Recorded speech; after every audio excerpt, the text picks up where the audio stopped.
présentation. Je vous propose de couper vos caméras et vos micros lorsque vous ne parlez pas. Et puis, je vais partager.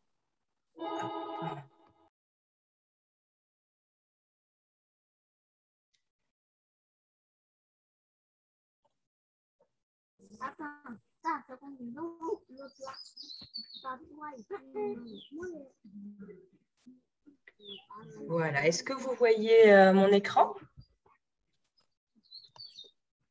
Oui.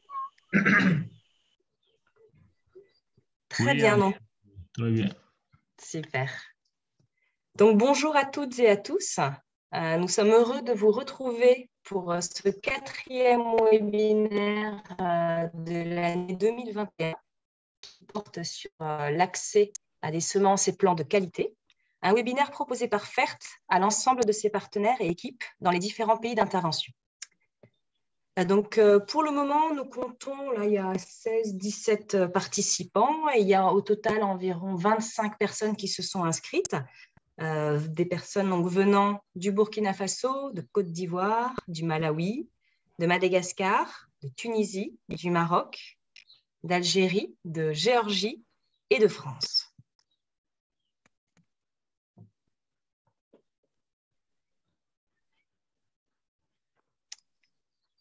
Alors, est-ce que les diapos avancent? Donc, je suis Martha Morin-Kaspchak, animatrice de cette session. Je suis chargée de projet FERT France en remplacement d'Amandine et je serai aidée dans ma tâche par Justine, chargée de communication FERT France. Alors, pour rappel, ces webinaires sont organisés avec un double objectif: permettre à ceux qui ont une expérience intéressante de la partager avec les autres et partager les enseignements qu'ils tirent de leur pratique, et permettre aux autres de découvrir ce qui se fait ailleurs, d'approfondir, de s'inspirer, pour ensuite éventuellement initier de nouvelles activités à leur niveau. Nous utilisons le logiciel Zoom qui propose un ensemble d'options, dont la conversation, où vous pourrez poser vos questions au fur et à mesure des présentations. Ce webinaire est enregistré pour permettre d'être visualisé par ceux qui auront été absents ou en retard, et pour notamment pouvoir faire un compte-rendu. Et c'est un webinaire qui reste interne à FERT et à ses équipes partenaires. Pour que chacun puisse profiter pleinement de ce webinaire, donc je vous propose de respecter un certain nombre de règles. Donc je coupe le micro et la vidéo lorsque je ne parle pas. J'utilise la fonction lever la main pour prendre la parole. Et quand je prends la parole, je rappelle brièvement mon prénom, mon nom, mon pays et mon organisation. En cas de problème, n'hésitez pas à me contacter ou à contacter Justine dans le chat. Sans transition, les attentes. Alors, un grand merci d'avoir partagé vos attentes lors de l'inscription à ce webinaire. Les attentes sont nombreuses et variées. Il ressort quelques éléments majeurs: la volonté d'acquérir des connaissances de base sur les aspects techniques liés aux semences, la question de l'accès à des semences saines et à un prix abordable, notamment la définition des critères d'identification des semences de qualité, la volonté de mieux comprendre les volets techniques, mais aussi organisationnels liés aux semences, et certaines personnes ont insisté sur les aspects législatifs, notamment. Semences paysannes, semences hybrides, quels sont les avantages, les contraintes et les enjeux? Et enfin, de manière générale, les problématiques et enjeux autour de la semence en Afrique de l'Est ou en Afrique de l'Ouest. Alors, le sujet est très vaste, c'est un sujet complexe, ça peut être notamment un sujet sensible sur certains points. J'ai bien conscience des attentes importantes des participants, mais du fait d'une part que nous ne sommes pas des spécialistes de la question et d'autre part du temps imparti pour cet exercice, à savoir 1h30, 1h45 à partir de maintenant, nous avons fait le choix de partir des expériences que FERT et ses partenaires ont développées sur le terrain sur cette thématique des semences. Donc, l'idée vraiment était de partir du producteur dans son exploitation et de l'accompagner dans ses objectifs d'amélioration de la production et du revenu de l'exploitation, mais aussi du renforcement de la résilience de l'exploitation. Et pour cela, se posent les questions telles que comment identifier les semences adaptées aux besoins des producteurs et comment lui permettre d'accéder à des semences de qualité pour répondre à ces objectifs. Ainsi, l'objectif principal du webinaire d'aujourd'hui est de mieux comprendre les besoins et les attentes des producteurs et d'observer comment l'OP, dans différents contextes, facilite l'accès à des semences de qualité pour ses membres. Et tout ça à partir d'expériences concrètes. Ce webinaire s'articulera donc autour de partage d'expériences de différents pays, Burkina Faso, Madagascar et France. Au préalable, une première partie rappellera ou présentera quelques notions des bases biologiques de la reproduction des plantes. Et au fur et à mesure de l'avancée et de la présentation des différentes parties, nous aurons des temps d'échange et de questions-réponses après chaque partie et intervention pays. Donc, pour atteindre ces objectifs, nous avons plusieurs intervenants venus du Burkina Faso, de Madagascar et de France, qui vont chacun rapidement se présenter. Alors, je donne la parole à Gérard Sanou pour l'équipe du Burkina Faso. Merci bien. Je me nomme Gérard Sanou, je suis le responsable de l'accompagnement. Nico. Je suis le responsable de l'accompagnement des services de conseil agricole aux OP. Je suis actuellement accompagné du producteur sémencier qui est M. Ouedraogo Salam et du conseiller de l'OP Piscila. Ils vont également se présenter à vous.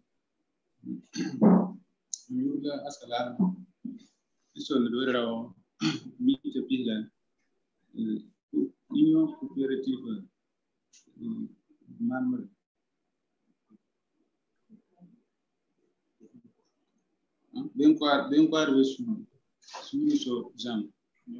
Je suis Lazare ici.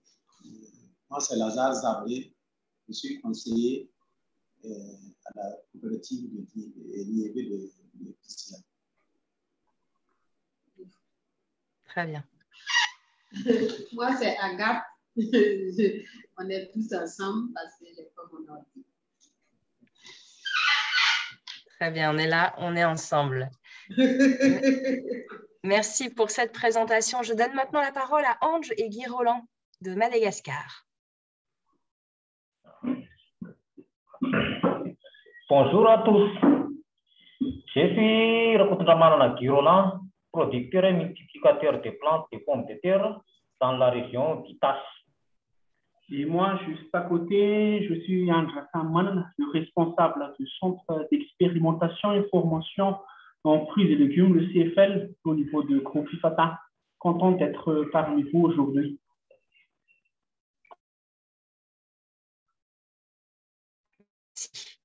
Merci à vous. Je donne maintenant la parole à Paul Griffon. Alors voilà, bonjour à tout le monde. Je m'appelle Paul Griffon et je suis agriculteur dans la région de Reims, au nord-est de Paris, au nord-est de la France. Et je suis multiplicateur de semences. Voilà, je vais apporter un témoignage de mon expérience sur mon exploitation. Merci beaucoup. Alors, en guise d'introduction, très rapidement, les semences sont essentielles dans les systèmes agricoles. Elles sont la première étape vers la production d'aliments et donc cruciales pour assurer la sécurité alimentaire des populations, et ce, dans un contexte marqué par le changement climatique. De leur qualité, leur accessibilité et leur diversité dépend le succès des agriculteurs dans leur activité de production. La thématique des semences constitue un sujet vaste et complexe, au cœur de multiples enjeux à la fois techniques, économiques, juridiques, politiques et sociaux, et suscite beaucoup d'attention et de débats, notamment en Afrique et en Europe. Alors, pour poser un petit peu le cadre de ce sujet, voici quelques grandes questions ou sujets qui animent des débats autour de la thématique des semences. Alors, tout d'abord, le progrès génétique. C'est vrai que dans un contexte où il est important d'augmenter la productivité pour renforcer la sécurité alimentaire des populations, notamment en Afrique, marquée par un contexte de démographie galopante, le progrès génétique est essentiel, mais il est une composante d'un système agricole. Et donc, la réflexion doit aller aussi de pair avec toute la réflexion sur l'accès à l'eau, l'accès à la fertilisation, la main-d'œuvre, etc. Un deuxième élément sur les semences paysannes et les semences industrielles. Donc, les semences paysannes, ce sont les semences qui sont sélectionnées et produites par le producteur dans sa ferme chaque année, et ce sont des semences qui sont caractérisées par leur instabilité et leur hétérogénéité. D'un autre côté, les semences industrielles, développées à partir de la Seconde Guerre mondiale en France et en Europe, sont caractérisées par leur rendement élevé, leur stabilité et leur homogénéité. C'est vrai que parfois dans les débats, ces deux types de semences, paysannes et industrielles, sont mises en opposition. Toutefois, elles présentent une diversification dans les options qui sont proposées aux producteurs, notamment face aux challenges de demain. Les droits de propriété intellectuelle sur les variétés végétales, incarnés notamment par le COV, le certificat d'obtention végétale, qui vise, comme le brevet, à assurer à l'obtenteur, c'est-à-dire à celui qui a sélectionné la nouvelle variété protégée, une exclusivité d'utilisation de la variété protégée. Alors, c'est vrai que cette notion de brevetabilité du vivant peut poser question, mais d'un autre côté, il y a toute la réflexion sur l'indemnisation de la recherche et des sociétés privées qui travaillent à la mise au point de nouvelles variétés. On sait que ce sont des processus longs et coûteux. On compte environ 10 ans et 40 millions d'euros pour la mise en place d'une nouvelle semence industrielle. Ensuite, la notion de biodiversité et l'importance du maintien d'une diversité génétique dans un contexte de changement climatique et de besoin de renforcer la résilience des systèmes agricoles, avec toute cette réflexion sur la conservation des semences, que ce soit in situ, donc dans leur habitat, au sein des exploitations, ou ex situ, notamment dans les banques de semences. Et enfin, au-delà de tous ces aspects, on va dire, notamment techniques liés à la productivité des semences, il y a tout ce qui a plutôt trait à l'autonomie paysanne, que ce soit commerciale ou décisionnelle, mais aussi la valorisation des savoirs paysans, des notions de santé qui font plutôt partie des éléments liés à l'acceptation sociale des semences. Donc, on note des contextes législatifs en pleine évolution en Europe et en Afrique. En Europe, par exemple, il y a d'importantes réformes de la Commission européenne qui sont en cours de préparation actuellement, une réforme sur les semences et en parallèle une réforme du droit européen sur les OGM. Donc, c'est en cours et ce sont des réformes qui seront présentées d'ici fin 2022. D'un autre côté, la filière semencière, elle, est en forte évolution en Afrique ces 50 dernières années et plus particulièrement ces 10-15 dernières années, on observe des innovations institutionnelles avec notamment le renforcement du rôle des OP dans ces filières semencières. Donc, voici juste quelques éléments de contexte pour poser un petit peu le sujet. Et je vous propose, sans transition, de passer à la partie 1 du webinaire, donc les bases biologiques de la reproduction des plantes. Ange, c'est à toi. Ok, merci Martha. Donc, rapidement, il y a quelques notions de base nécessaires si on parle de la production et multiplication de semences. Comme Martha avait évoqué tout à l'heure, qu'il y a d'innombrables sujets qu'on doit discuter et qui pourraient être discutés aussi car la question semence est si complexe dans une grande dimension, mais dans ces notions de base, nous allons essayer donc de partager quelques notions qui sont nécessaires.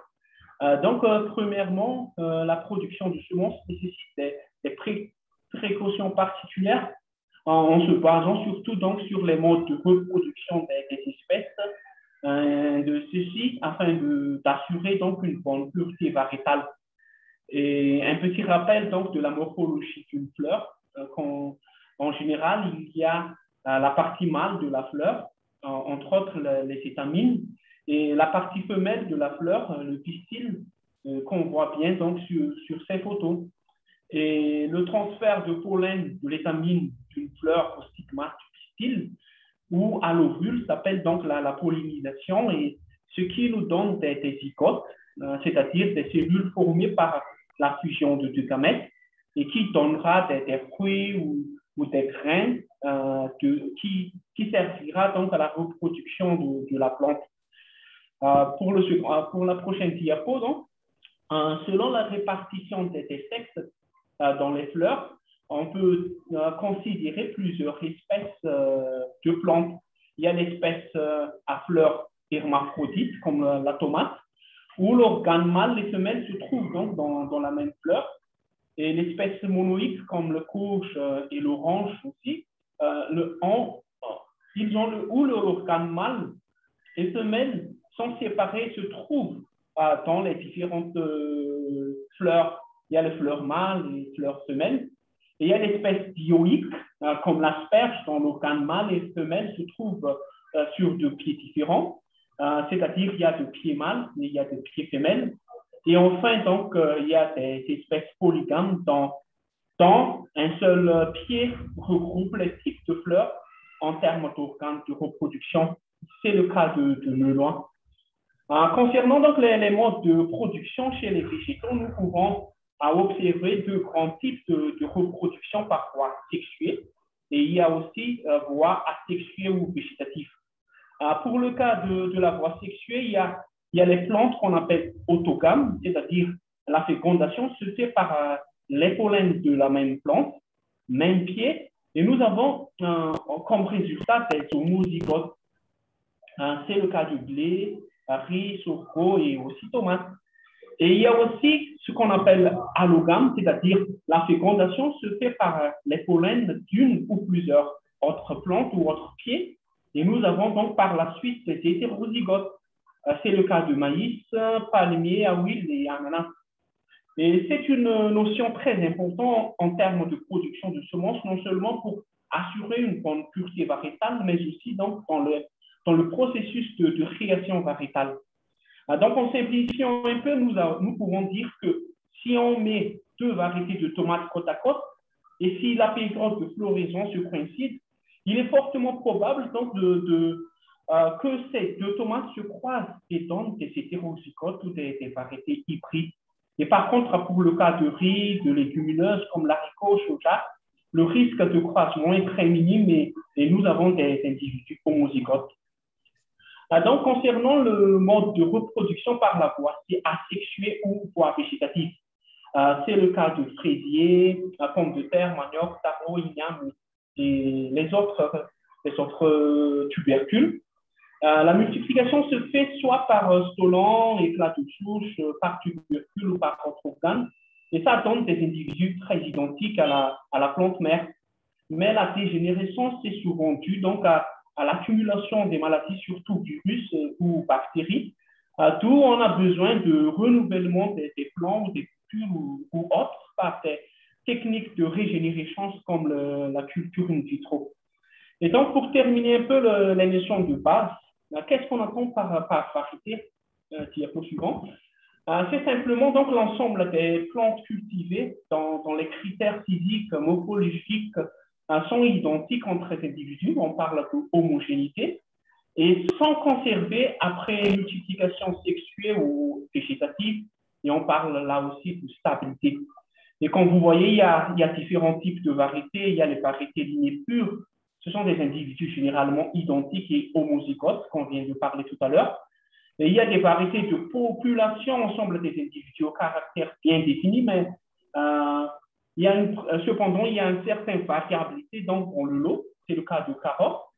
Et il y a des variétés hybrides issues de croisements de deux lignées pures qui sont choisies pour leur caractère complémentaire et intéressant.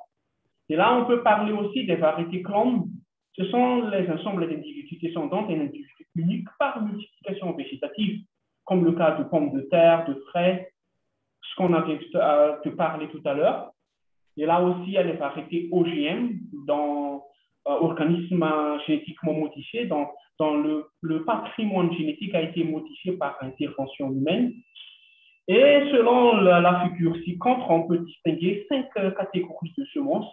Il y a les matériels de départ qu'on a souvent entendu comme G0. Il y a des semences de pré-bâche allant de G1 jusqu'à G3. Il y a des semences de base G4 et semences commerciales qu'on peut dire aussi semences certifiées. Il y a de première génération R1, il y a des semences commerciales de deuxième génération. Et voilà, donc je reviens sur le propos qu'on a dit tout au début, qu'il y a d'innombrables sujets à discuter si on parle de la dimension de semences. Merci pour votre attention et s'il y a des questions ou remarques, n'hésitez pas parce que nous sommes là pour ça. Merci beaucoup. Merci beaucoup, Ange. Merci pour cette présentation. Donc, c'est vrai que l'idée n'est pas de faire cours magistral sur la reproduction de plantes, mais de bien se mettre d'accord sur certaines notions de base pour ensuite qu'on puisse aussi bien se comprendre quand on va parler des expériences pays, qu'on utilise, voilà, on utilisera des termes techniques du type semence R2, etc. L'important étant qu'on se comprenne bien. Est-ce que là, il y aurait des questions ou des éléments à ajouter par rapport à cette première présentation d'Ange?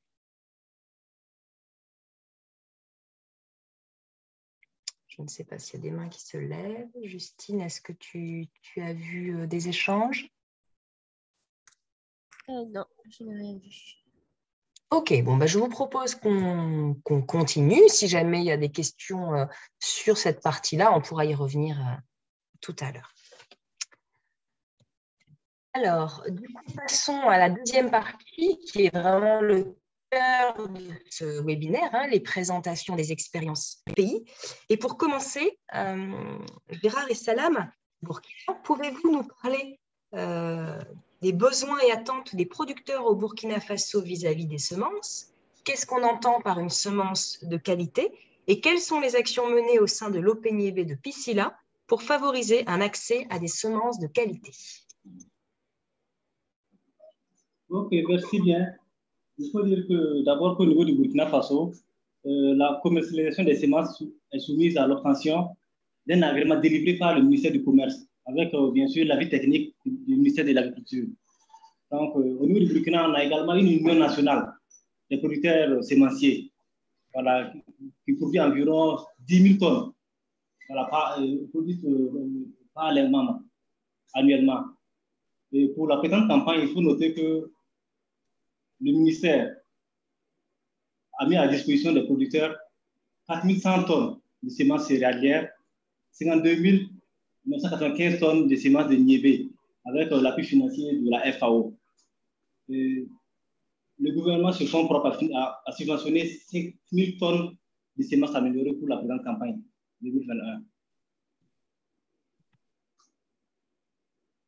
Et il faut également noter qu'il y a vraiment une forte demande de la semence améliorée au niveau des exploitations familiales. Et les prix des semences sont souvent jugés très élevés. Et cela s'explique également par les charges de production auxquelles font face les multiplicateurs de semences. Nous avons l'INERA et une structure de recherche, voilà, qui évolue vraiment dans la production des semences améliorées. Des semences de qualité également qui sont mises à disposition des producteurs, quoi.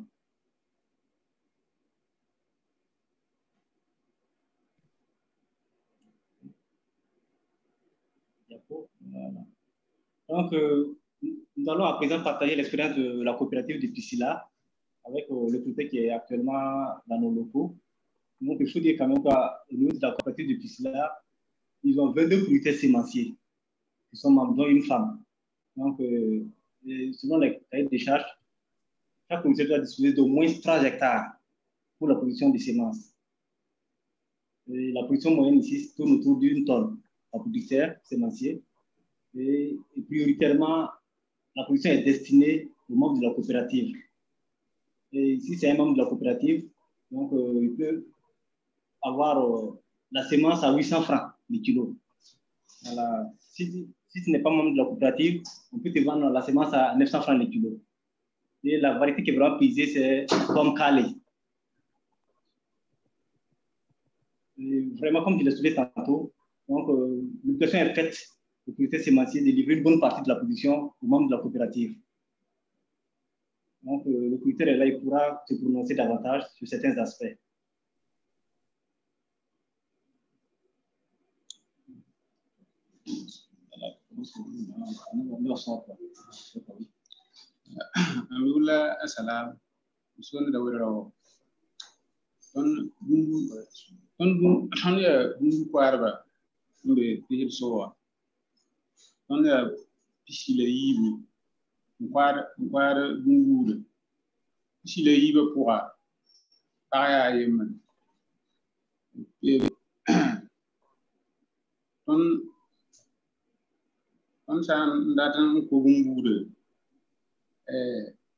Irmanda Kosovo Seba. Don't sound sing na ko.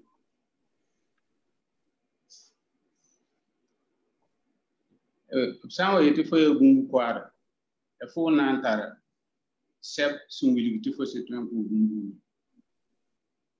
Sep Quayman, formation amla bonera man tondo. The palm sequence, sing cold. Most of the time, severance for example, severance command demand to Ok, c'est Ouedraogo Salam, c'est un producteur sémencier de l'Union des producteurs de niébé de Pisla. Alors, il dit dans leur expérience, par rapport à la production, en temps opportun, il y a un recensement d'abord des semences par tous les membres.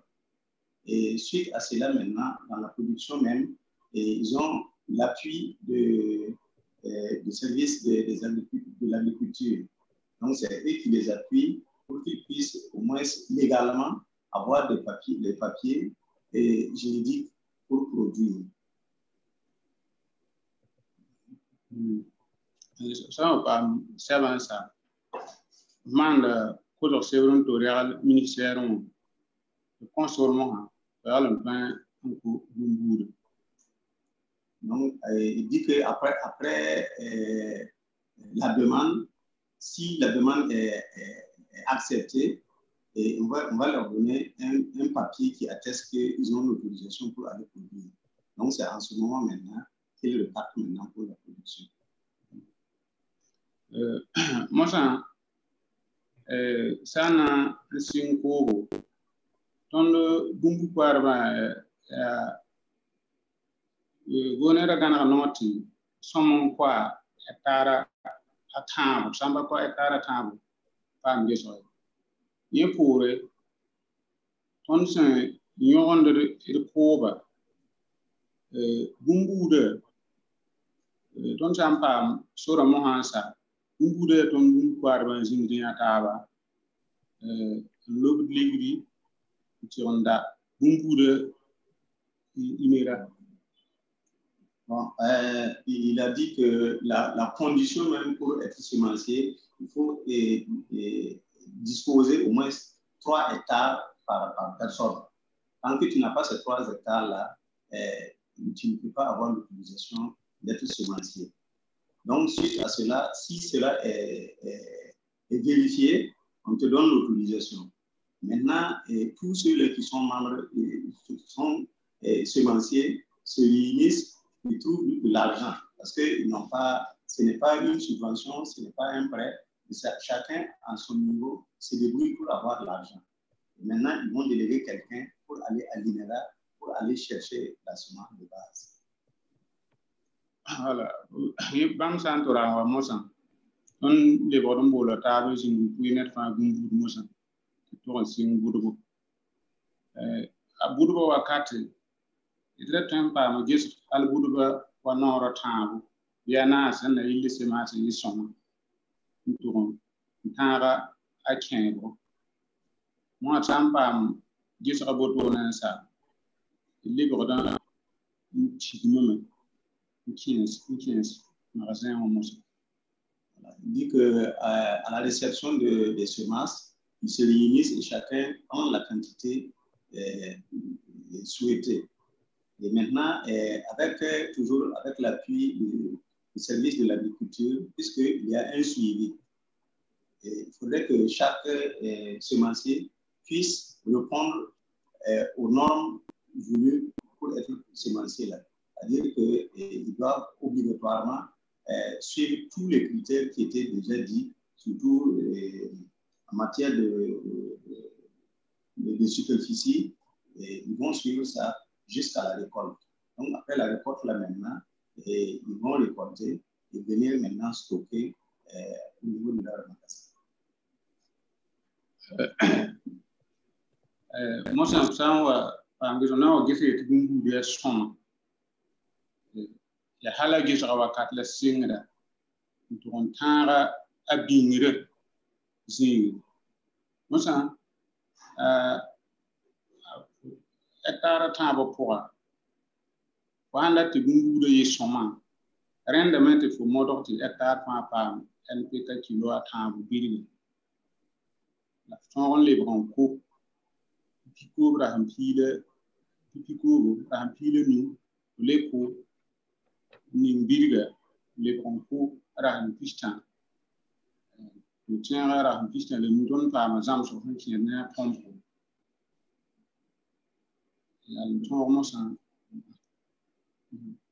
Ok, donc il dit que par rapport à la production, ils ont d'abord reçu une formation sur l'itinéraire technique même de la production de la semence. Donc, avec l'appui et le suivi des techniciens, il y a 3 kg d'NPK par jour, par parcelle, 3 sacs par parcelle. Et le 15e jour, il y a le labour, et le 30e jour, il y a les différents traitements qu'ils utilisent. Et tout ça, c'est compte tenu de la formation qu'ils ont reçue avec FERT et avec l'État. Moi, ça, sans un senti de moto, le mot ça. Début d'année, magasin, moi, libre de mana, yulbano, de pas son lam de pam zam so qui na bingre na yili bungu men sandalan na wolmen bunda mana mosa de me c'est par guerre union qui l'exportateur d'ama me watan ngeten jusqu'à un tour pama nyakare wala nyakan tour man test concept. Donc, après la récolte là, il dit qu'ils ont vraiment reçu une formation aussi avec FERT sur le stockage. Donc, ils ont un magasin, donc ils viennent faire le stockage là-bas tout en tenant compte de tout ce qu'on les a appris. Mais le travail ne se limite pas seulement au stockage. Il y a le comité de gestion de l'Union qui fait le suivi, et il y a aussi l'inspecteur qui est chargé de faire le suivi pour voir si, du point de vue stockage, si c'est vraiment respecté selon les conditions. Moi, ça, il y a un tour, Dieu sera moi ça. Quand on s'en va un petit par rapport à belle santé, puis ni le pays, au parlement. Sur un temps, il faut de l'homme sans pas taboto. Il déclare être felice là, il y a un. Donc, il dit qu'après le stockage, il y a l'inspecteur semencier qui doit passer pour faire le prélèvement et puis voir si vraiment c'est des semences de bonne qualité. S'il y a 10% qui n'est pas bien, on déclasse tout le produit. Maintenant, quand c'est bon, on fait un certificat et on te donne. Et pour moi, ça, sur quand tu poses une bouche, quand moi, ça, coopérative, il y a rien à cause de handat teka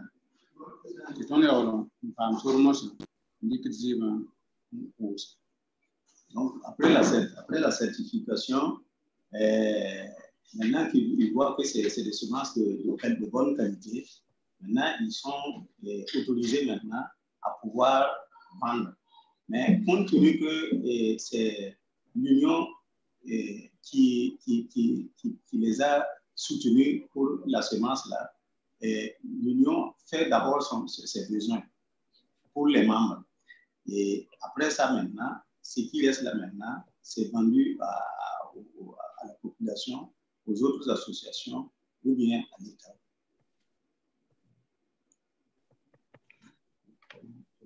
Voilà. Donc, c'est ce qu'il avait comme expérience à partager par rapport à l'Union des coopératives de production des niveaux de piscine. Merci beaucoup, c'est bien clair. Une question pour M. Salam, est-ce qu'il peut nous parler un petit peu des besoins et des attentes des producteurs vis-à-vis des semences de niébé?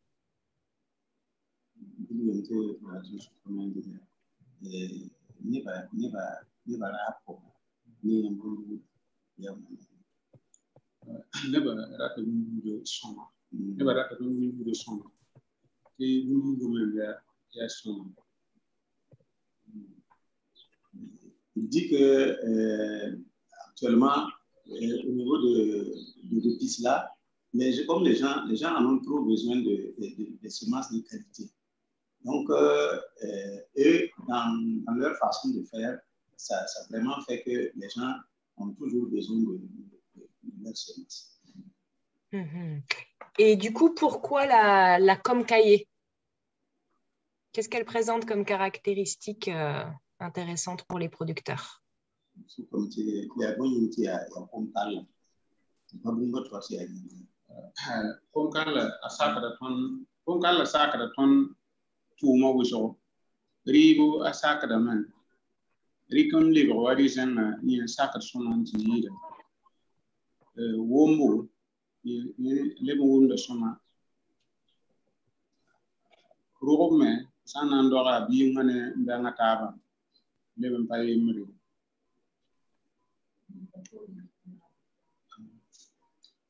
Bon, il dit que spécifiquement, quand ils ont parlé de la Comcaillé, c'est compte tenu de sa précocité, au niveau de la transformation aussi. C'est une variété vraiment qu'ils peuvent utiliser pour faire la transformation.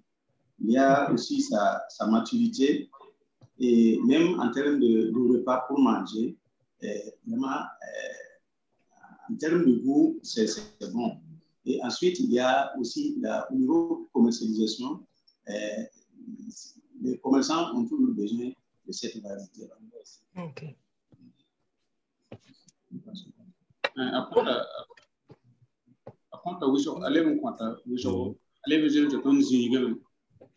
Il a dit que ça produit beaucoup et c'est adapté même à leur zone.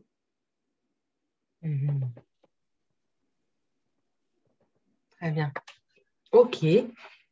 Merci beaucoup. Merci pour cette présentation. Je pense qu'il y aura d'autres questions tout à l'heure. Je propose qu'on passe à l'intervention suivante. Donc, le cas de Madagascar. Oui. On a une question de Jules. Sur Jules, je ne sais pas si vous voulez la dire, mais c'était savoir s'il y avait les mêmes contraintes législatives en France et à Madagascar. On va peut-être passer la présentation de Madagascar et puis de la France, et comme ça, on aura plus d'éléments pour répondre, si vous êtes d'accord. OK. Alors, du coup, Ange et Guy Roland de Madagascar, à votre tour, pouvez-vous nous parler des besoins des producteurs à Madagascar et des actions menées par le groupe FIFATA sur le sujet de la production de plants de pommes de terre? Ok, donc pour le cas de Madagascar, même s'il y a la production de semences maraîchères, la production de plants fruitières, production de semences céréales comme le riz et des semences légumineuses haricots, soja. On va se focaliser sur la multiplication de plants de pommes de terre. Pourquoi un plan de pommes de terre? Donc, la culture de pommes de terre, la diapo suivante. Donc, la culture de pommes de terre, c'est une spéculation très pratiquée donc, et accompagnée au niveau des organisations du groupe FIFATA. Et on constate bien que l'offre de production ne répond pas encore à la demande. Et c'est une spéculation avec une bonne source de revenus par rapport au riz qui est très pratiqué à Madagascar. Et il y a aussi un intérêt nutritionnel et une meilleure optimisation de la calendrier culturelle parce qu'on peut faire une contre-saison donc sur les rivières et on peut cultiver la pomme de terre 3 fois dans l'année pour certaines régions de Madagascar. Par contre, il y avait une recrudescence de maladies bactériennes entraînant ainsi la raréfaction de semences saines à partir de 2009 et cela provoque bien sûr une baisse de production et de surface à cultiver et évidemment une diminution de sources de revenus pour les producteurs.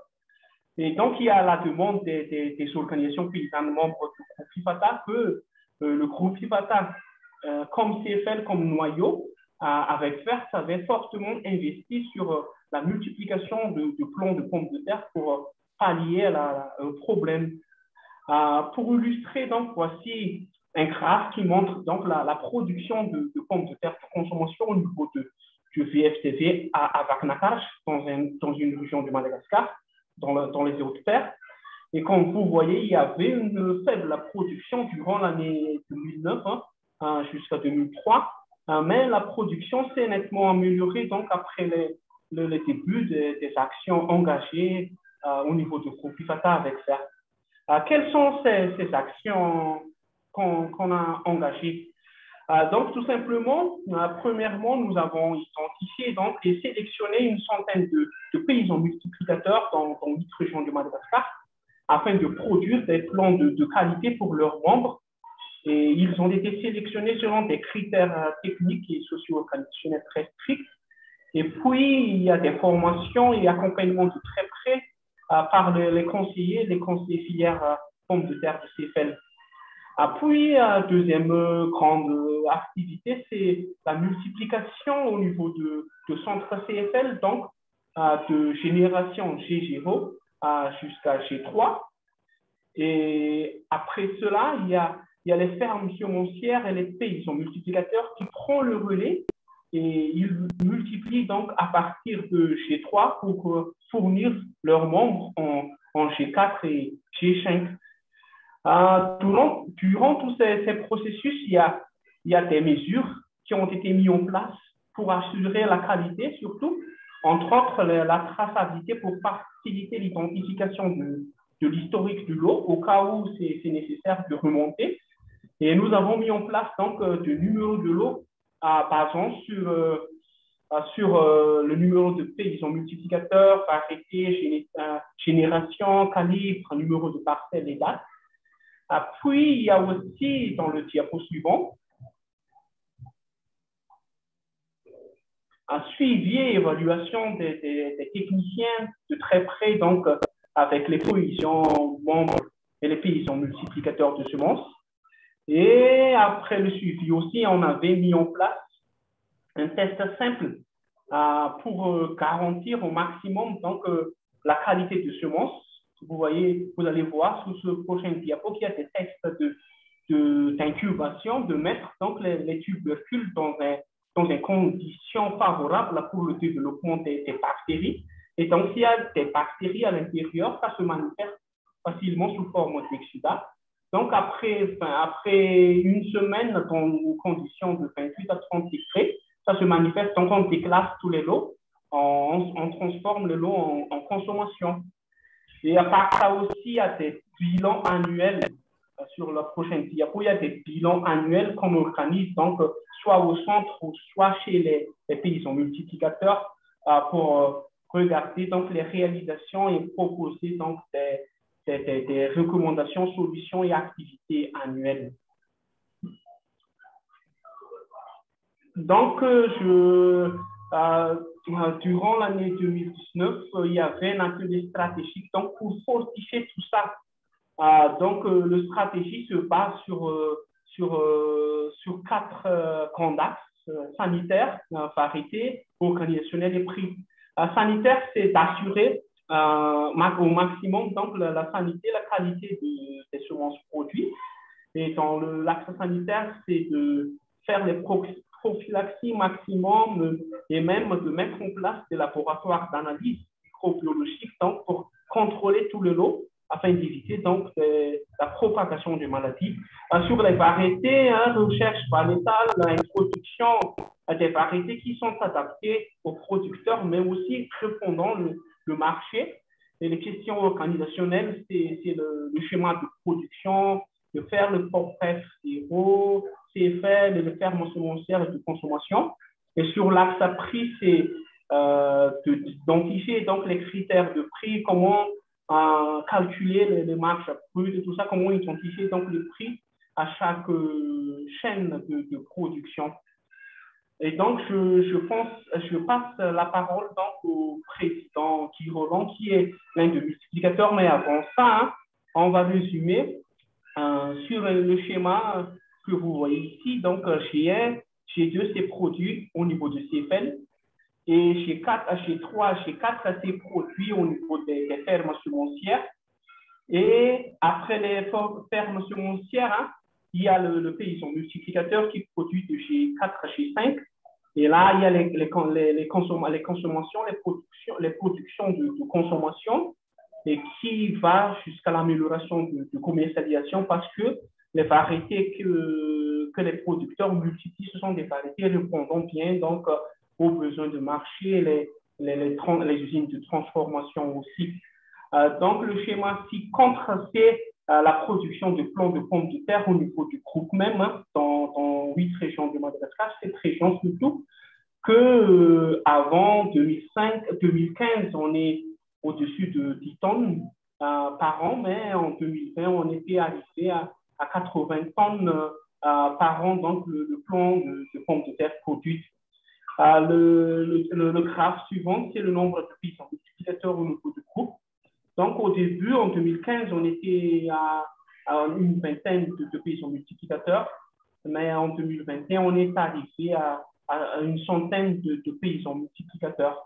Et maintenant, je laisse la place, je donne la parole donc au Guy Roland, qui est un multiplicateur de plants de pommes de terre, membre du conseil d'administration de CFL et président d'une fédération dans la région d'Itas. Martin, est-ce que je peux poser une question à mon collègue là? Oui, allez-y. Paul Griffon. Mais je voulais savoir, on a vu le développement extraordinaire de la production de pommes de terre, de plants de pommes de terre à Madagascar, et je voulais savoir s'il y avait le débouché en face, et je voulais savoir si la pomme de terre faisait partie des habitudes alimentaires à Madagascar, ou bien est-ce que c'était nouveau?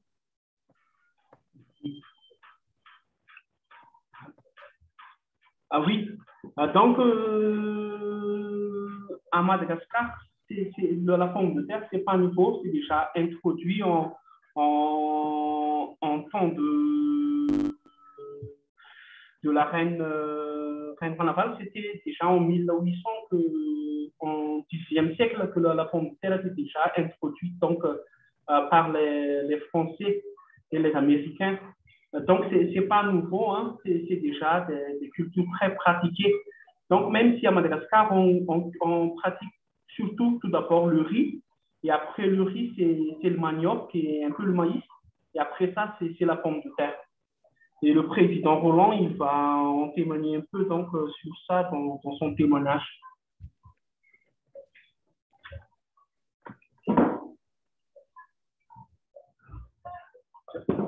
Président Roland, c'est à vous.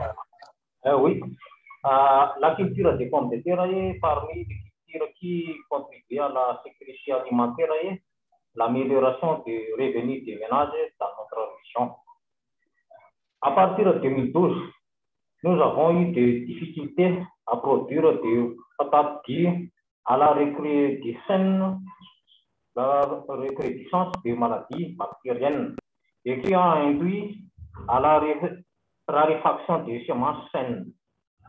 L'ensemble des groupes Civata avait lancé des actions pour pallier à ces fléaux depuis 2015.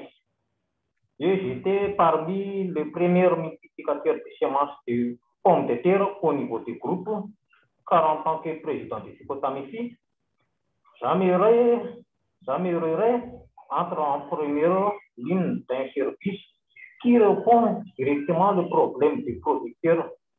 Et aussi, c'est pour montrer l'exemple. Et moi, je suis une producteur de pommes de terre depuis plusieurs générations. Dès 2015-2016, j'ai produit 200 kg de plants de base et maintenant, mon production annuelle en plants est d'environ 1 tonne de sang, ce qui n'est pas encore suffisant pour répondre aux besoins des membres. Selon mes constats, une bonne multiplicateur de plantes de pommes de terre doit être un exploitant qui possède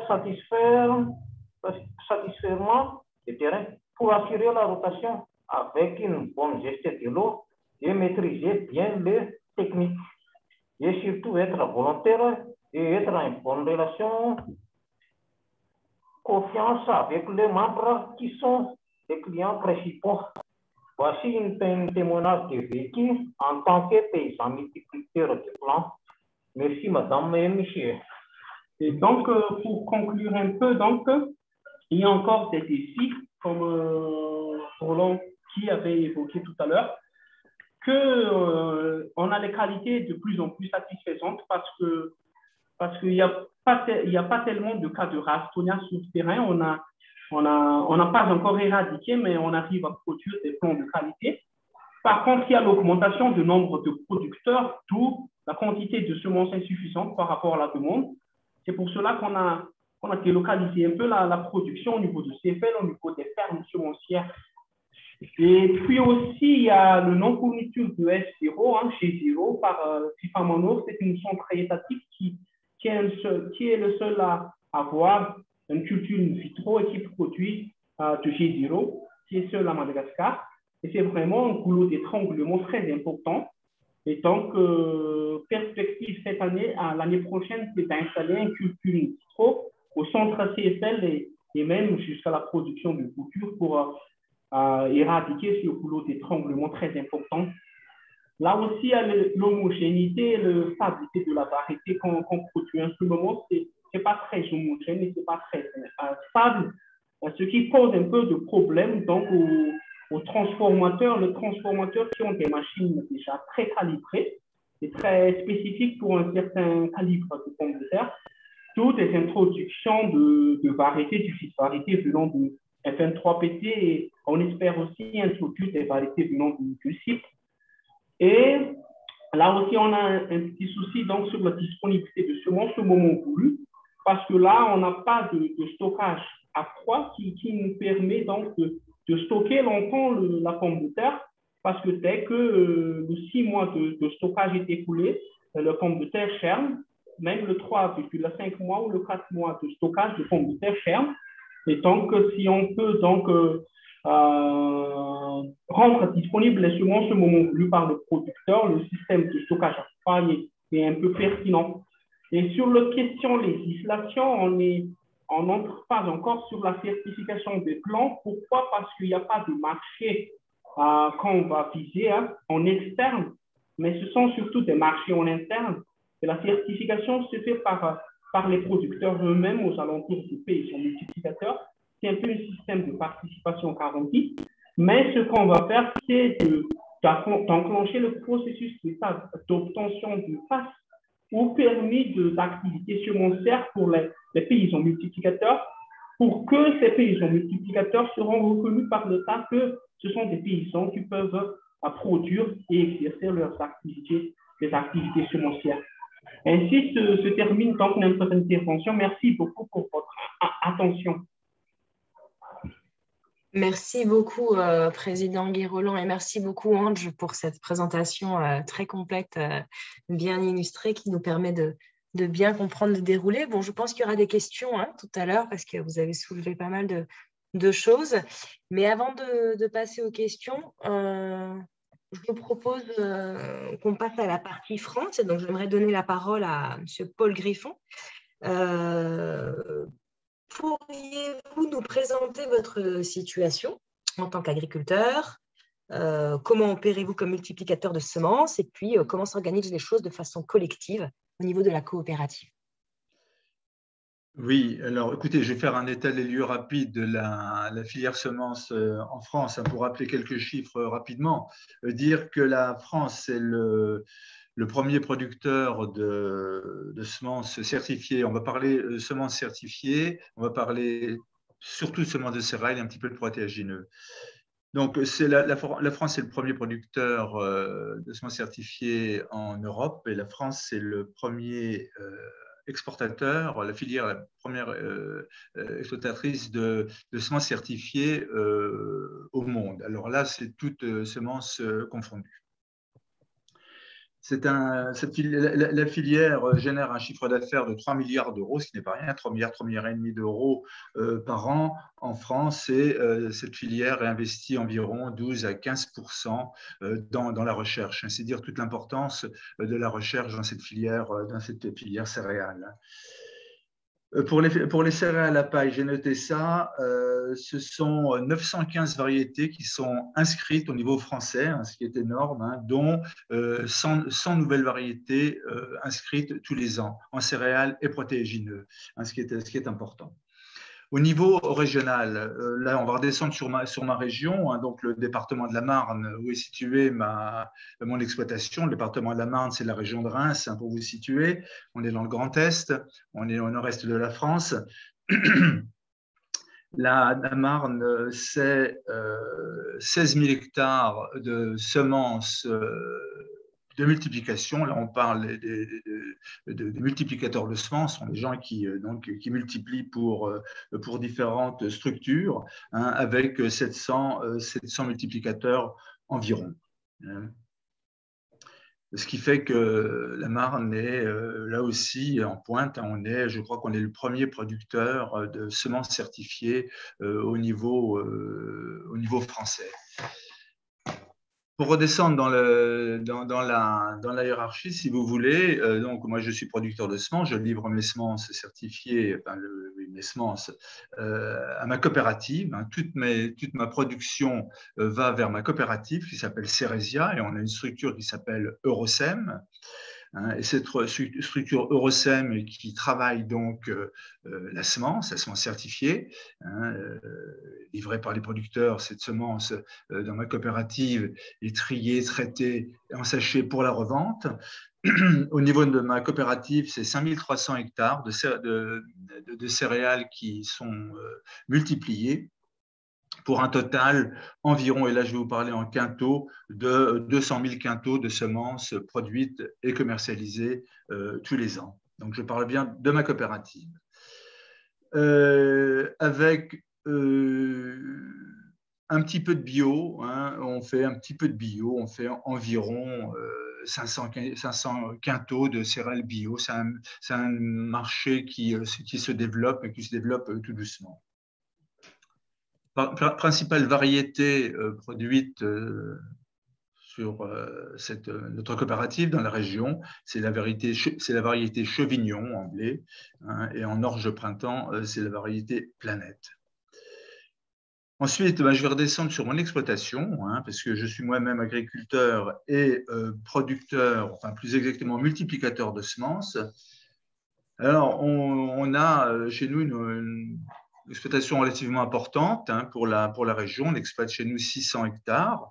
Hein, donc, c'est la grande plaine de Champagne, hein, une plaine très plate. Vous voyez un peu sur les diapos là, une photo de la moisson, une récolte de blé, donc d'une parcelle de multiplication de semences. Et au-dessus, hein, le chantier de semis, hein, derrière une betterave. On a implanté un blé pour cette année. Chez nous, on fait beaucoup de céréales, puisqu'on produit chez nous 400 hectares de céréales, bon an, mal an, et on fait également beaucoup de betteraves sucrières. On est dans une région où on produit des betteraves, et chez nous, on fait 200 hectares de betteraves. Alors là aussi, en betterave, la semence certifiée a beaucoup d'importance.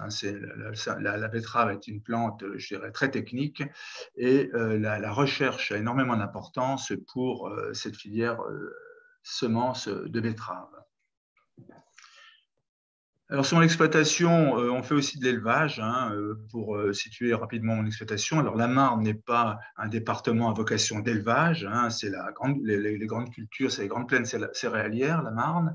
Et chez moi, on a un atelier d'engraissement de bovins. On engraisse des bovins. Alors, ils ne sont pas dans la nature, ils sont dans les bâtiments, dans les feedlots.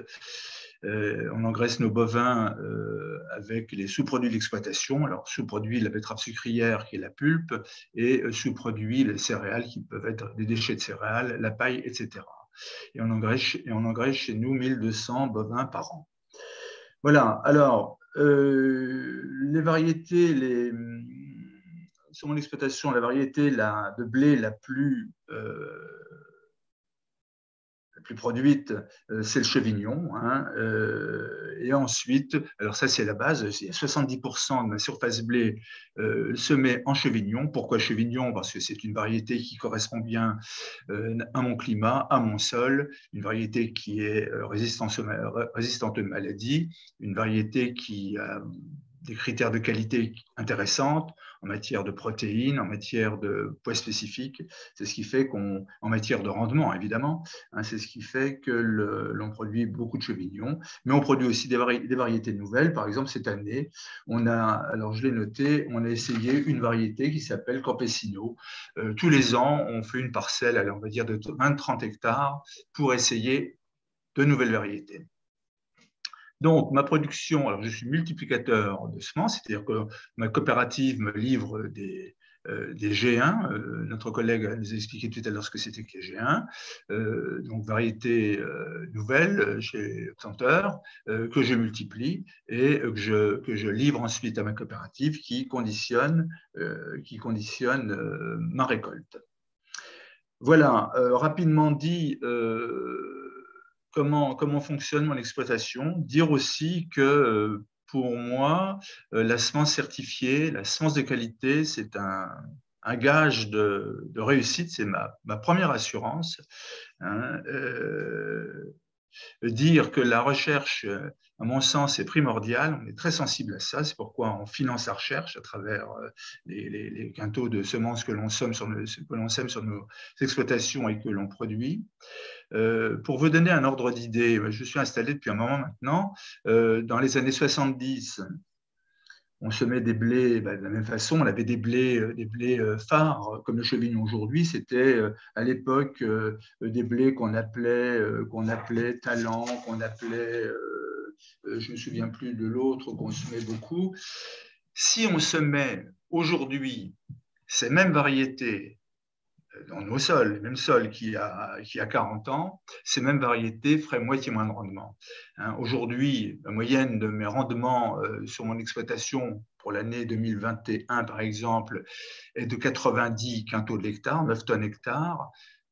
Un blé de variété ancienne, celle que je semais il y a 40 ans, ferait aujourd'hui moitié moins. C'est dire tout l'intérêt que l'on a à financer la recherche de façon à avoir des variétés adaptées en permanence.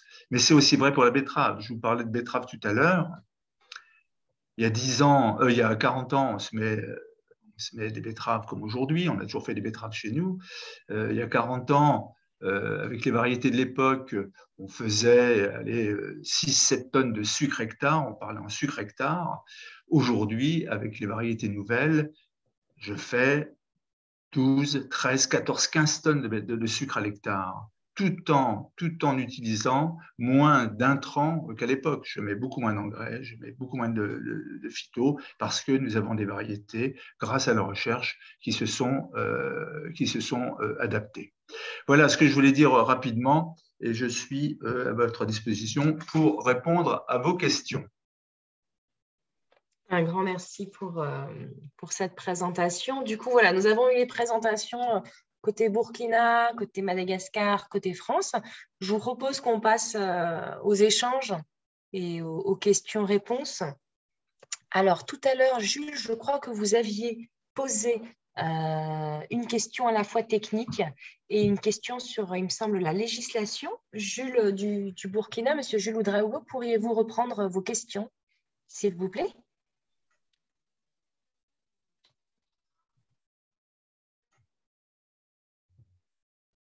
Est-ce que Jules est encore parmi nous?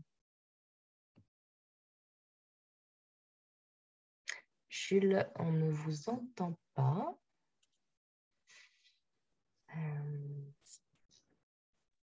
Excusez, j'avais coupé mon micro. C'est OK, on vous entend, c'est bon. Donc, je disais que j'avais posé une première question qui avait lieu, bon, c'est l'aspect technique, c'est de savoir si à partir de la 4e génération, voilà, qu'un producteur doit abandonner les semences au profit des nouvelles semences améliorées, parce que ça joue sur le rendement. Voilà. Et la deuxième question, c'est de savoir, est-ce qu'en France ou à Madagascar, il y a ces mêmes conditions de législation là, en termes de production sémencière? Donc, c'est-à-dire ici, par exemple, au Burkina Faso, on a une contrainte de minimum de 5 hectares. Et pour avoir cette reconnaissance, tu dois être formé par des agents de l'État. Voilà, avec un certain nombre de critères. Est-ce qu'ailleurs, c'est pratiquement le même modèle qui est répété ou c'est différent? Très bien. Merci, Jules. Pour la première question, je propose peut-être que Ange, tu proposes une partie de réponse. Peut-être ça pourrait être complété par Monsieur Griffon. Donc, à partir de la 4e génération, la semence doit être abandonnée par le producteur. Oui, effectivement, Monsieur Griffon va sans doute compléter, mais on devrait poser d'abord la question pourquoi on devrait renouveler notre semence. Soit on devrait renouveler notre semence parce que les caractéristiques initiales de la variété étaient perdues, donc ça a changé, donc on n'a plus les caractères nécessaires, on n'a plus les caractères attendus de la variété. Soit notre semence était déjà bourrée des maladies et ça nous impacte sur la production, le rendement et tout ça. Donc, comme on a expliqué tout à l'heure, il y a 2 voies, le voie sexué et le voie asexué. Donc, sur le voie sexué, si on est vraiment très rigoureux donc, sur la maîtrise des croisements, que notre variété ne se croise pas avec d'autres variétés et on arrive à préserver toujours donc, les caractéristiques de ces variétés initiales-là. Donc, sans souci, on peut toujours multiplier une fois qu'on n'a pas de changement des variétés. Par contre, pour le voie asexué, c'est-à-dire on multiplie en mode végétatif avec des tubercules, des boutures et tout ça, au fur et à mesure, donc il y a l'accumulation des maladies, surtout virus, et donc il y a la dégénérescence des variétés. Donc on devrait renouveler par du G0 à partir d'une culture in vitro ou à méthode de multiplication pour régénérer la souche. Donc normalement, donc, pour le cas de la pomme de terre, par exemple, si au niveau de génération 7, génération 8, qu'on devrait revenir sur la renouveler parce qu'au-delà de 9e génération, 8e génération, le souche commence à se dégénérer. Oui, je peux compléter. Je peux compléter, Martha, si vous voulez. Effectivement, alors au niveau réglementaire, il y a le calendrier est très long. On peut utiliser des variétés, de vieilles variétés, tant que ça ne sort pas du catalogue rapidement. Par contre, je parle en blé toujours, hein, ou en orge, mais surtout en blé. On sait que dans ma région, on sait que la durée de vie d'une variété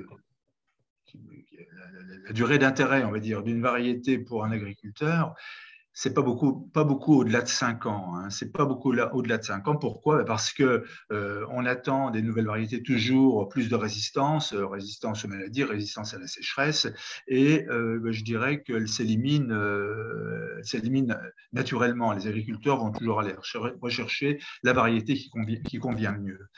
Aujourd'hui, qu'est-ce qu'on attend d'une variété?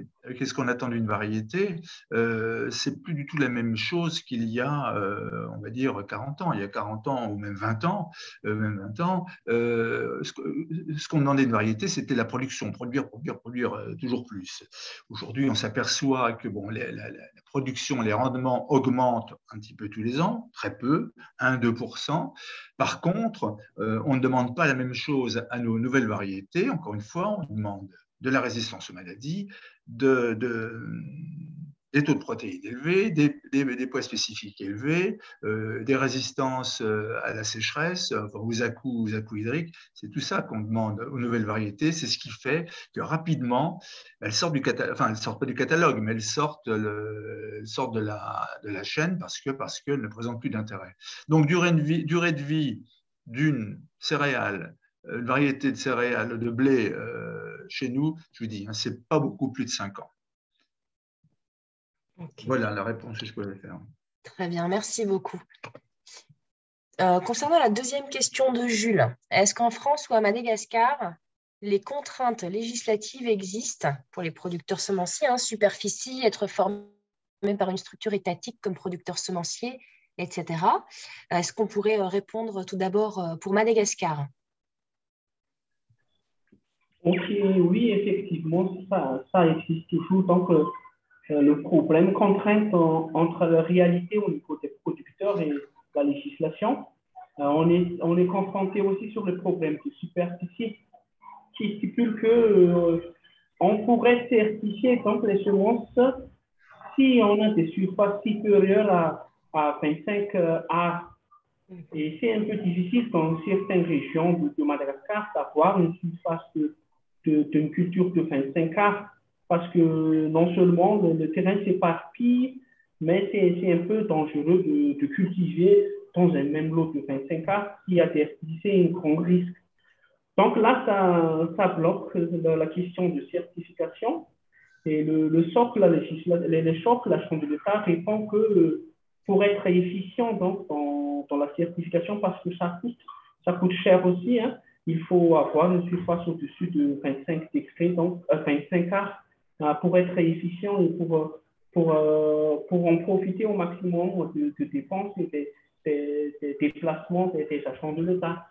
Là aussi, on a une contrainte sur la catalogue variétal parce que les variétés très adaptées et les variétés très cultivées par certains producteurs, par la majorité des producteurs surtout, ne sont pas répertoriées dans la catalogue. Et là, il y a des combats à faire donc pour homologuer ces variétés-là. Merci Ange pour ces éléments de réponse. Paul, est-ce qu'on pourrait répondre pour la partie France?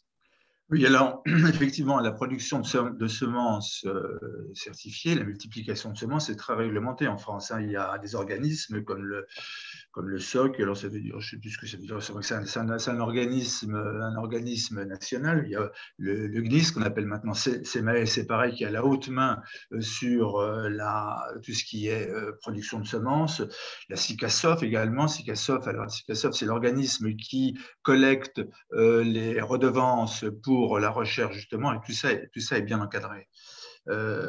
Il y a une traçabilité, enfin, la filière est extrêmement bien encadrée. Il faut savoir quand même qu'en France, je vous ai parlé tout à l'heure de production de semences certifiées sur des dizaines de milliers d'hectares. L'utilisation de semences certifiées en France, ce n'est pas 100% des exploitations agricoles. Il y a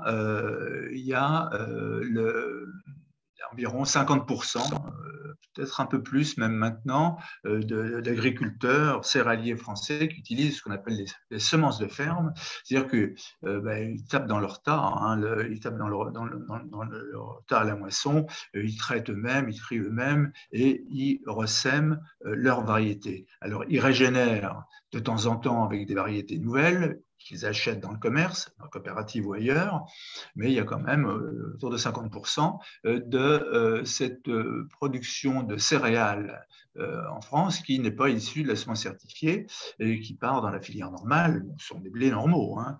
Alors, malgré tout, ces agriculteurs qui ressèment leurs semences, donc la semence fermière, payent à la SICASOF des droits de façon à financer la recherche. Ils ne sont pas complètement invisibles dans le système, hein.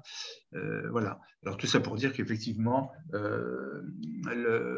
en France, la production est, en tout cas la production de semences, est encadrée à plus haut niveau, puisque c'est au niveau du gouvernement, au niveau du ministère que toutes les affaires se font. Voilà.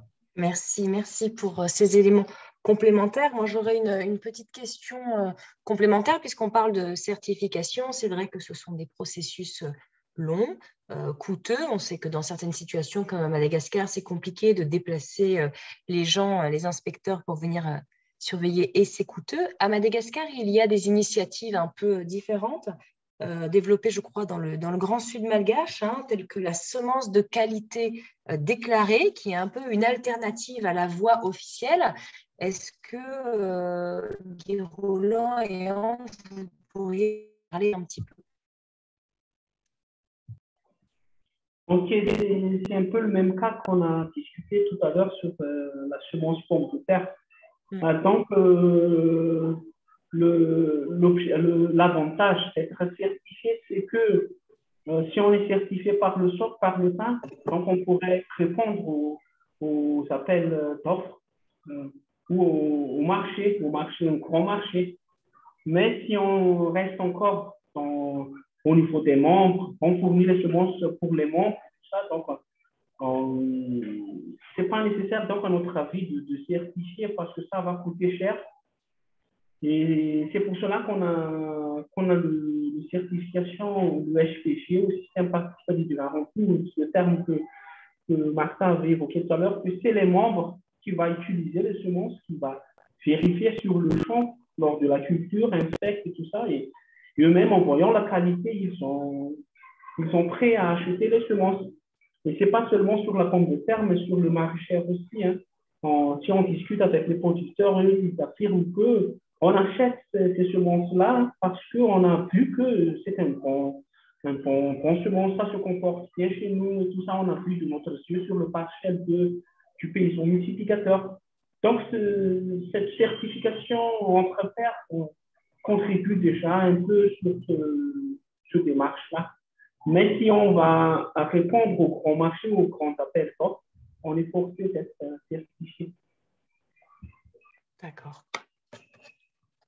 Très bien. Passons à une autre question. Une question pour M. Griffon de la part de Guy Roland. Comment établir le prix d'achat au niveau des producteurs, prix d'achat des semences, achat coopératif? Est-ce qu'il y a déjà des clients des coopératives et des semences invendues au niveau de la coopérative? Monsieur Roland, si vous voulez un petit peu expliciter votre question, n'hésitez pas. Je n'ai pas bien compris, ça coupe, je n'ai pas bien compris, Martha, la question. D'accord. Peut-être je vais laisser Président Roland reprendre sa question. Question pour M. Griffon. Comment établir les prix d'achat au niveau des producteurs achetant par des coopératives? Le prix d'achat des semences, hein, c'est bien ça? Oui, oui. Alors, vous me dites comment est établi le prix des semences au niveau de la coopérative pour les acheteurs, pour nos clients, enfin pour nos adhérents. C'est ça la question que vous me posez? Oui, comment la COP fixe son prix d'achat de la semence à ses fournisseurs, à ses membres? En fait, au niveau des adhérents de la coopérative, je dirais que les gens qui achètent des semences certifiées sur ma coopérative, c'est environ 60%, un peu plus de 60%, ce qui est pas mal par rapport à la moyenne nationale. Je dirais qu'on ne discute pas de prix. On ne discute pas de prix. Je veux une variété, je veux telle variété pour tout un tas de raisons, parce qu'elle me convient. Alors après, comment est construit le prix de vente de ma coopérative, de ma semence certifiée? Ça prend en compte évidemment le cours des céréales. Enfin bon, tout ça est écrété, mais enfin quand même, quand les céréales augmentent comme c'est le cas cette année, ça impacte forcément le prix des semences. Et à ça s'ajoutent les traitements de semences, de l'ensachage, de la livraison, etc., si vous voulez. C'est, encore une fois, pour les gens qui ont pris l'option de semer de la semence certifiée, c'est pas trop le débat. Alors, je vous ai dit tout à l'heure qu'il y avait un tas de gens qui, maintenant, faisaient leur semence à la ferme pour des questions de prix de revient, puisque tout ça n'est pas inodore, hein, n'est pas... comment dire, il y a un coût, hein, il y a un coût. Mais les gens qui, comme moi, sont les convaincus, bon, on ne discute pas de prix. Ma coopérative applique, jusqu'à preuve du contraire, applique le prix coûtant, voilà, quelque chose près. Hein. Sachant que le coût à l'hectare, il est entre 150, autour de 150 €, hein, selon les variétés, quoi, hein, de l'hectare, hein, j'entends. Hein. Voilà. Alors, ça dépend des variétés aussi. Hein. Les variétés nouvelles, par exemple, une variété nouvelle qui cartonne, qui va très fort, qui est très demandée, elle est plus chère, hein, évidemment. Elle sera plus chère parce que bon, c'est l'offre et la demande. Et c'est l'obtenteur aussi qui vend son R1 plus cher. Mais globalement, bon, on écrète, on fait des prix moyens. Hein. Bon, ce qui coûte aussi dans la semence, c'est ce qu'on appelle les royalties, donc ce que l'on doit aux obtenteurs et les droits, les différents droits, je passe ça sous les yeux, les différents droits, la SICASOF, etc., si vous voulez. Je ne sais pas si j'ai répondu à la question. Monsieur Isambert, je ne sais pas si c'était pour une question ou si c'était pour compléter. Rapidement, Jean-François rappelait le coût à l'hectare de la recherche en France. Hein, on a vu ça ensemble il n'y a pas longtemps à la GPB. Ce que l'on doit à la SICASOF, on est en semences certifiées à 10 € de l'hectare. Ce n'est pas le prix de la semence, ça, hein. 10 € de l'hectare, c'est le prix de la recherche. Hein, voilà. Après, le prix de la semence, il y a tout un tas de paramètres qui rentrent en jeu, je les ai expliqués. Voilà. Non, c'est simplement pour compléter peut-être la réponse de Paul, essayer d'amener une réponse entre des semences de ferme et puis des semences certifiées qu'on va acheter sur le marché. J'ai fait les deux, à la fois des semences de ferme dans le passé, et aujourd'hui, je n'utilise plus que des semences de marché. Et quand je faisais des semences de ferme, ça veut dire que je prélevais sur mon stock de blé, par exemple, et puis il y a plusieurs opérations qui doivent être faites. D'abord, il faut trier les semences pour avoir des semences les plus pures possibles. Éviter, par exemple, de ressemer des graines de mauvaises herbes. Donc, il va falloir d'abord trier les semences, passer ça au séparateur. Et puis, une fois qu'on a passé ça au séparateur, bien évidemment, il va falloir les traiter avec des produits qui vont protéger ces semences à la fois contre des maladies et des insectes qui pourraient les attaquer. Et donc, et puis mettre ces semences en sac. Et bien, quand on fait toutes ces opérations, ça a un coût Et ça a quand même un coût assez élevé.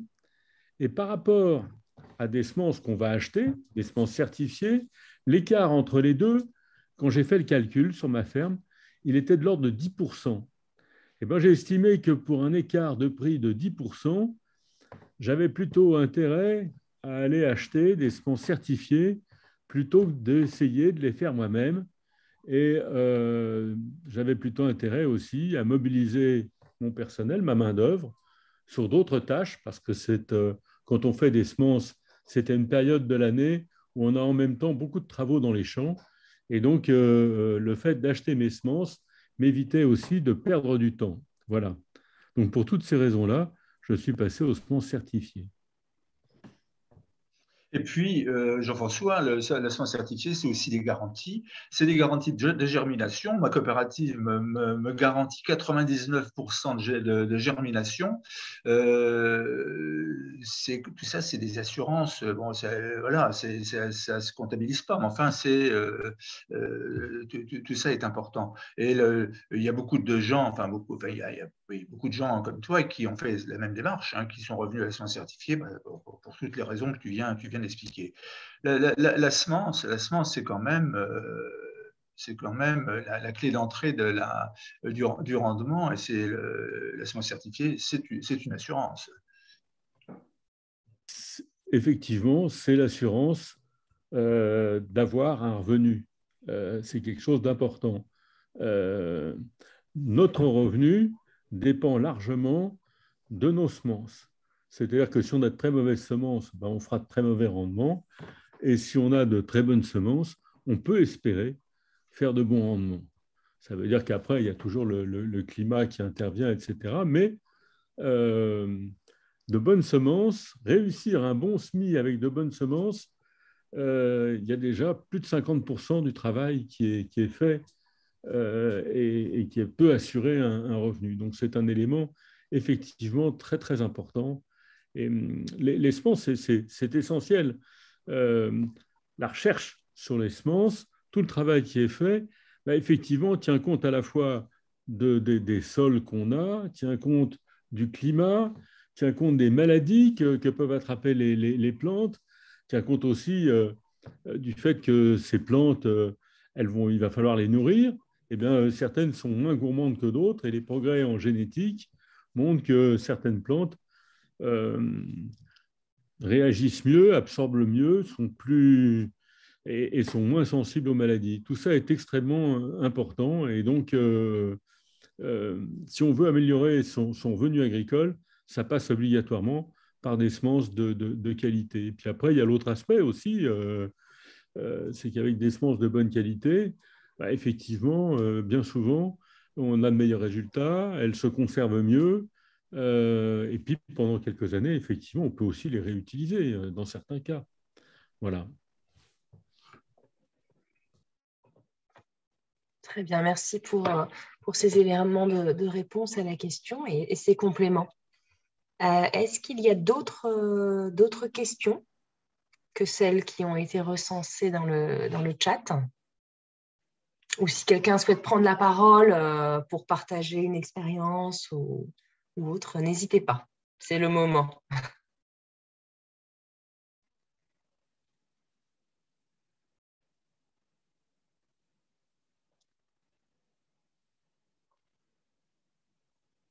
Non. Oui, moi, je vais demander quand même aux producteurs de Niébé, nos collègues du Burkina, où ils en sont dans les rendements, comment ils vivent ce phénomène quand même de changement climatique qui arrive doucement. Est-ce qu'ils observent des baisses de rendement? Est-ce qu'ils arrivent à s'adapter? L'avenir de la filière Niébé au Burkina, où est-ce qu'on en est?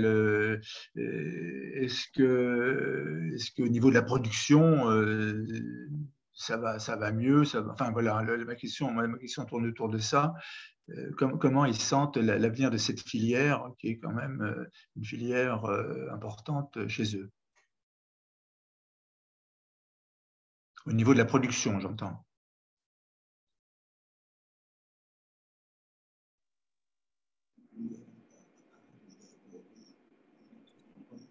Monsieur Sanou. Ok, Monsieur effectivement, Ouedraogo. autant soma avec un homme de Mossan, il faut voir calme bien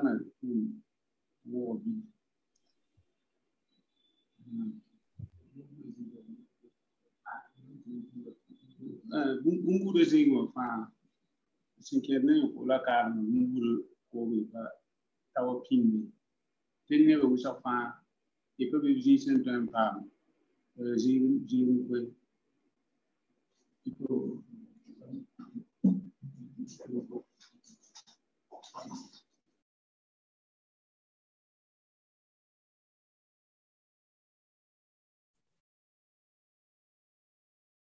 Alors, du coup, on est dans la traduction, c'est ça? C'est ça. Voilà. Ça, je crois aussi. Donc, il y a un cours là, beaucoup de pages, ça,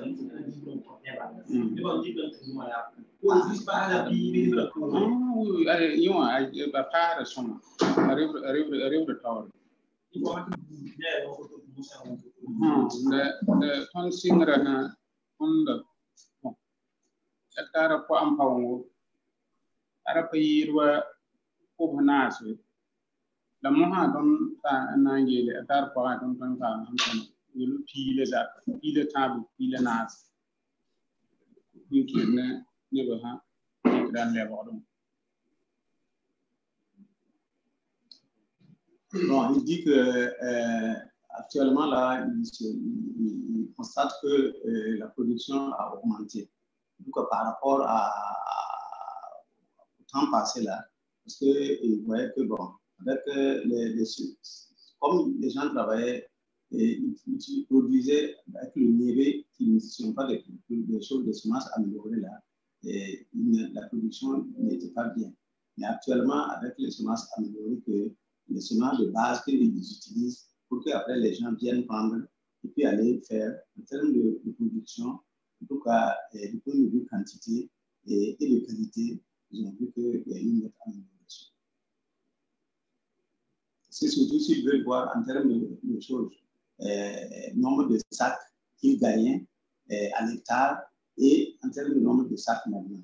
En temps passé là, le temps passé, il pouvait avoir au moins 5 à 10 sacs à l'hectare. Mais maintenant, il peut au moins pouvoir avoir 15-20 sacs à l'hectare.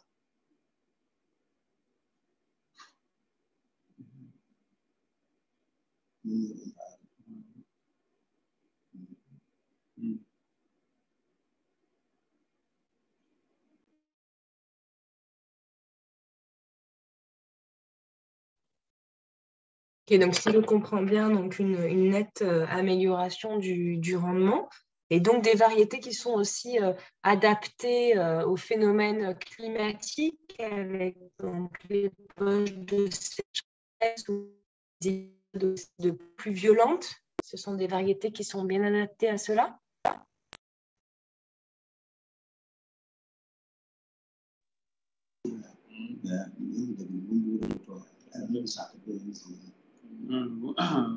Ça n'a comme cas là. Il y a une certaine condition. Ça n'a pas de la compte somme. Allez, mais d'armes de mes croyances, condition. Dit que la comcale là est adaptée vraiment à leur zone. Et quand ils produisent aussi, en termes de précocité, en tout cas, ils gagnent. Et en termes de quantité aussi, ils gagnent. Et le cycle est court aussi. Et ça fait 60 jours.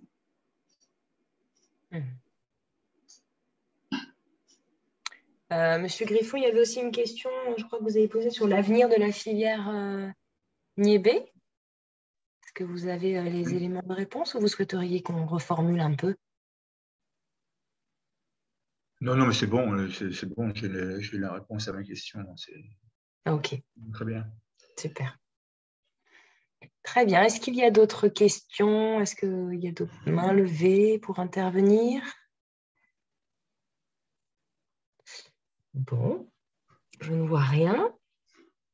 Du coup, je propose qu'on passe à la conclusion. Et pour conclure, j'aimerais redonner la parole à Paul Griffon qui va nous partager ses conclusions sur ce webinaire et sur les échanges. Écoutez, moi, ces échanges m'ont beaucoup intéressé. C'est d'autant plus vrai que je connais pas bien, mais je connais les gens du Burkina pour y être allé 2 fois. Et chaque fois qu'on me parle beaucoup du Burkina, ça résonne.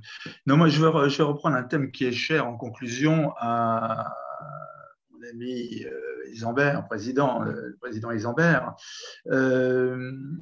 D'ici 30 ans, il faudra nourrir 2,5 milliards de personnes en plus, d'où l'importance de produire plus et mieux.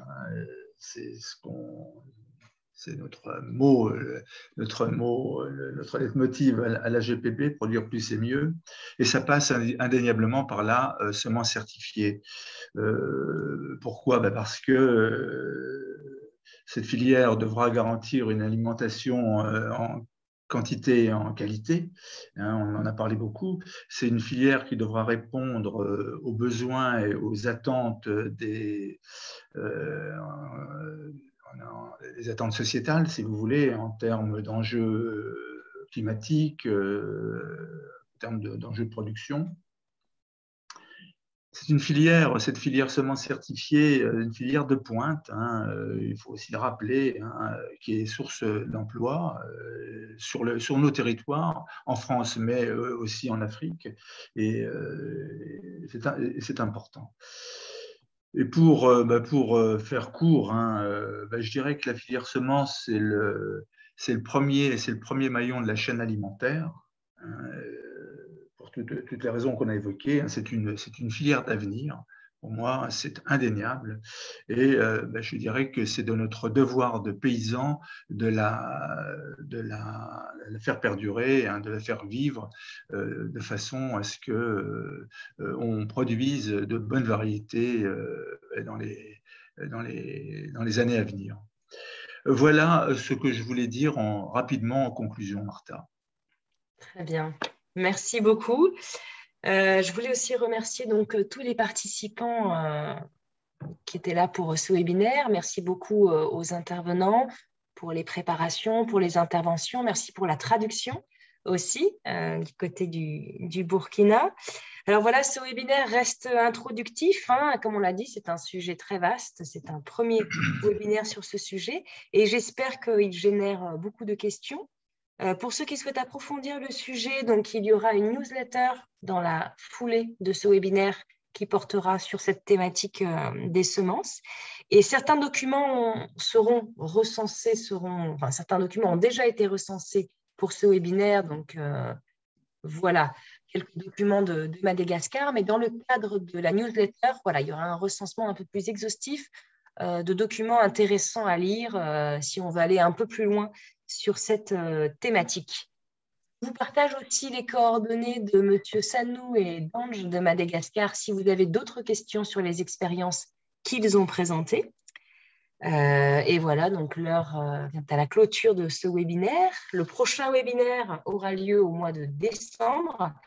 Je reviendrai vers vous pour plus de détails sur la thématique et sur l'organisation, le plan de ce prochain webinaire. Voilà, c'est un peu tout ce que je peux vous dire sur le prochain webinaire à ce jour. Un grand merci pour votre mobilisation, le temps aussi que les producteurs ont dédié à cette réunion d'échange et je vous dis à très bientôt. Merci et à bientôt. Merci. Merci, Msal.